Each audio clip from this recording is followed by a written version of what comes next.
Okay, so I was recently told by a politician that she was basically, rightfully so, uplifting the voices of younger people and especially people of color. So basically, I was too old and not a person of color, so she wasn't going to uplift my voice. I think that this is very, very wrong, especially since I'm going to share my screen now. The the demographics in Brooklyn, where she's running for office, are there's a lot of people above 30, which I think when she meant young people, she meant people in their 20s in her area. So I think to ignore people above 30 is ignoring many of your constituents. You're ignoring a lot of the people you're representing. So to say you're not going to uplift the voices of people above 30 is just, you're ignoring many, many people who really, really should have a voice because they're part of your constituency. So I just think, and also I think anybody who has something important and good to say, no matter what color or age they are, no matter what ethnicity, race, whatever, they should have a voice. I think that to say that someone shouldn't be uplifted because they're a certain age or because they're a certain color is just, it's just ridiculous. It's not right. I hear some people say the argument that, white people's voices have been uplifted always and they have an easier time being uplifted.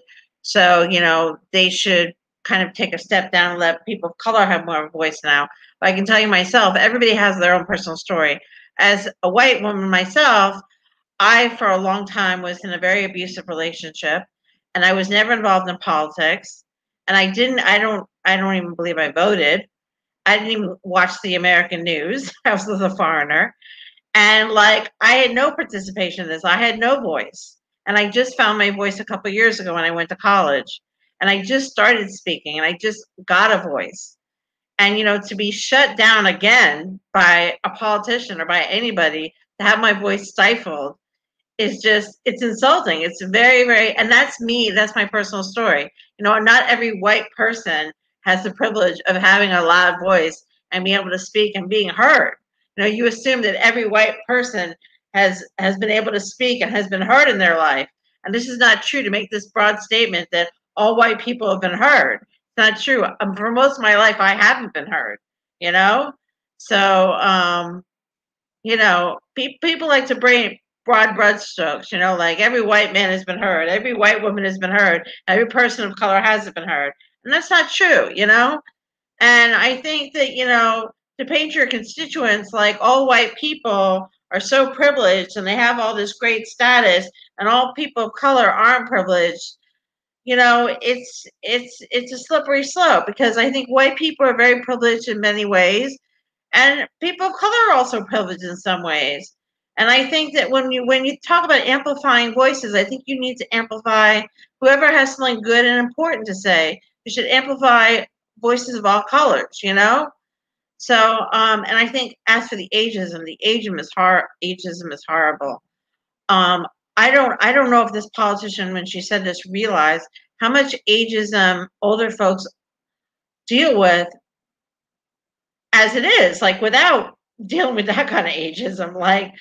The kind of ageism I deal with on a daily basis is so hard. I don't have a lot of opportunities that younger people would have. It's hard for dating. It's hard for everything. People look at me different because I'm older than they do younger people. People treat me different because I'm older than they do younger people. People look at younger people much more positively than they do someone who's 45. I'm just not as cool as a 25-year-old, But then to add on to it for a politician to be like, I'm too old to listen to you, like your voice is not important, it just piles it on there. It's like, what am I, chopped liver just because I'm 45? It makes you feel like, like you don't even have any value. It's like once you hit 40 or once you hit 35, you might as well just shut up and roll over and just crawl in a hole somewhere. You just might as well just not even be a part of the conversation anymore, So it's a little ridiculous, And I think of, all the wonderful people I've met. I'm a member of JFREG, and I remember once I went to a JFREG meeting, and there was a woman, I believe she was in her 60s, and she was such a powerful member thank God to J French, they don't practice ageism. She was such a powerful member, and I can't remember her name because I'm so bad with names, but she actually, I believe she spoke there, and there was actually another older woman who spoke too as well. And they were such powerful voices, and they did so much work. And J French gave them such an opportunity to do so much work and have so much voice. And nobody said they're too old. And they were actually white women as well. They're too white. Nobody said that. Nobody said that to them because they had a lot to contribute. And there were a lot of people of color contributing as well. And there were a lot of young people, and there were a lot of young people, and a lot of people of color spoke as well. But there were just as many white people and just as many older people who spoke. And I love that balance. But to have this politician sit here and say that, you're too old and you're too white to say, to have your voice uplifted. She did say that she does listen to voices, but she said she wouldn't uplift a voice that was older, and especially, she's especially uplifting people of color. It's like, I don't know what to say about you. That's racism in itself. That's ageism. It's not right. It's like, is this a new world that we're part of, that if you're white and if you're over 30, you don't matter anymore? And people wonder why there's this pushback, and there's just like, this kind of like this fight from people like, I'm proud to be white and I'm sticking up for myself as a white person, is because they hear things like this. And there's this pushback from the older generation trying to fight for their rights because they're hearing this. I'm too old. The only people that matter are people who are in their 20s and 30s. Like, when you're hearing that you don't matter, it makes you become defensive. When you're hearing that when you get in your 40s and 50s, like, we want to silence you. Like, we matter too. We got a lot more living to do. 45 years old, I'm not dead. I still have like a voice. I still have a vote. I still can go out there and, help a politician campaign. I can still go out there and phone bank. I can still go out there and knock on doors. I can still do a lot for, for your campaign. I mean, not completely all dried up.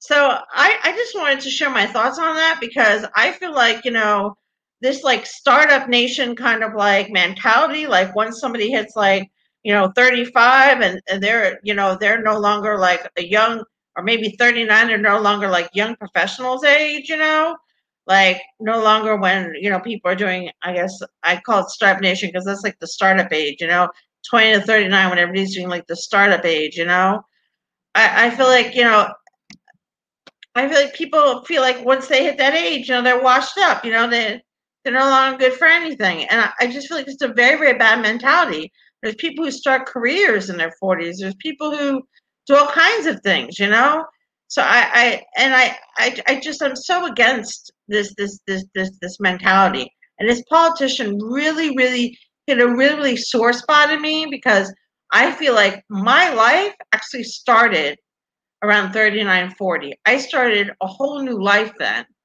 And I don't want to be shut down and shut out at 45 years old because this politician thinks that I'm too old to have a voice. And I'm too white to have a voice on top of that. Like, don't tell me I'm too white to have a voice in this. Like, this is ridiculous. Like, just because the color of my skin, it's not my fault my skin is not brown or black. I was born this way. Don't punish me because my skin is not dark enough. Like, you're saying I can't have an opinion because the color of my skin, it's not my fault. This opinion is coming from someone who has white skin instead of brown skin. Would my opinion mean more if my skin were brown? Like, is that what you're saying? You're saying that if I was saying the exact same thing and my skin color was different, you'd actually listen to me? It's beyond me. Like, it's so frustrating. Anyways, I'm going to end this broadcast because I'm just rambling at this point, but I just wanted to say that. I just think it's important to say these things because we're being completely shut out by some of these people. And I know I just sound like a ranting white person, maybe, and maybe some people feel this is wrong what I'm saying, but like, this is the facts here. Like, everybody should have a voice. Everybody.